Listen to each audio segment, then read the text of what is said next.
Assalamualaikum warahmatullahi wabarakatuh. My name is Cherish Nasha Zahira. I'm from Cherish 1A and 25 class. My student ID is 3220052. This is final project of pronunciation drill. Baby caterpillar was tired. All summer long she had been traveling slowly through the green world where she lived and feeding on the green leaves that grew near her home. Now autumn had come and Mother Nature had given a holiday to the leaves, who put on their new dresses of red and gold and played tag with the breeze. Baby caterpillar wanted to play too, but could not run so fast as the happy little leaves, and she grew very tired and thought she would take a nap. So he found a cozy place among the branches of a grapevine and made herself a soft, silky blanket. Then she rolled herself away within it, and then in her quiet little cradle went to sleep. One night, late in the fall, Jack first came over the wheel. He spied the cradle swinging to and fro and began to play roughly with it, for he is a roguish little fellow and touches everything that comes in his way. But the warm blanket hid the little sleeper so that luck could not find her.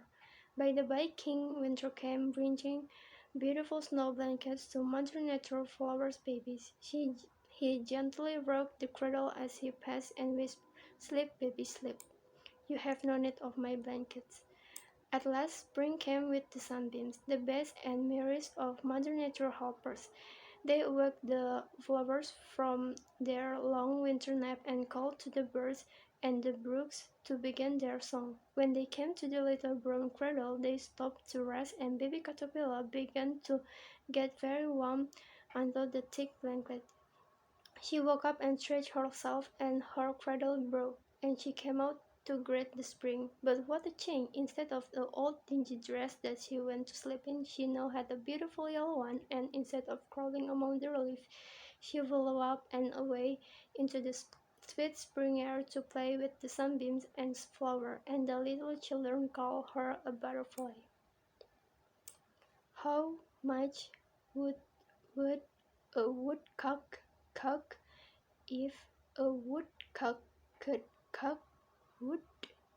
He would cock, he would, as much as he could, and cock as much wood as a woodcock would if a woodcock could cock wood. How much would a woodcock cock if a woodcock could cock wood?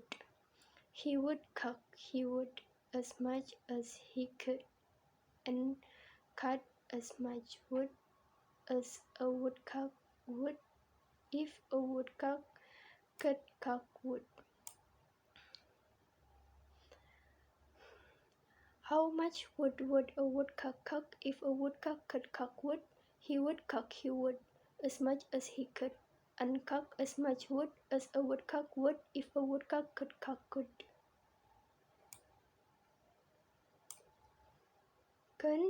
You a can into an uncan, can, like a canna, can, a can into an uncan, can. Can you a can into an uncan, can, like a canna, a can into an uncan, can.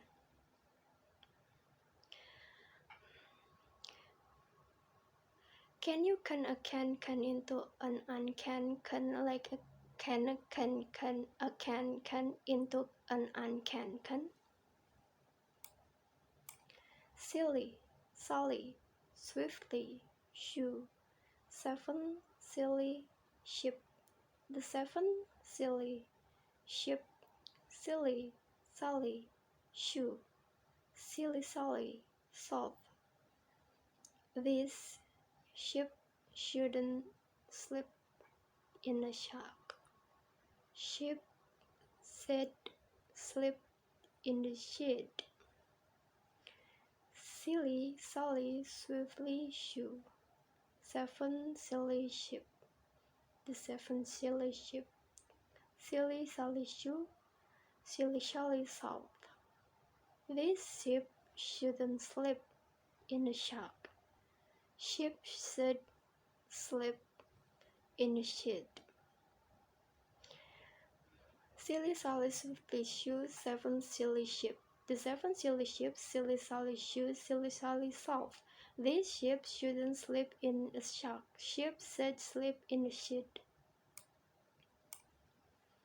All I want is a proper cup of coffee, made in a proper coffee pot.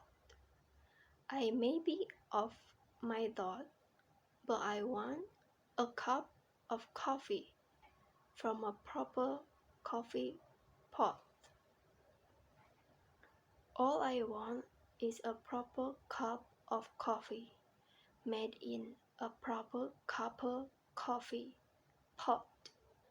I may be off my dot, but I want a cup of coffee from a proper coffee pot.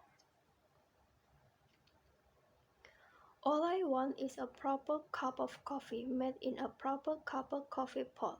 I may be off my dot, but I want a cup of coffee from a proper coffee pot. Amid the mist and coldest frost, with saltest breath and loudest frost, both he trusts his fist against the post, and still insists he sees the ghost.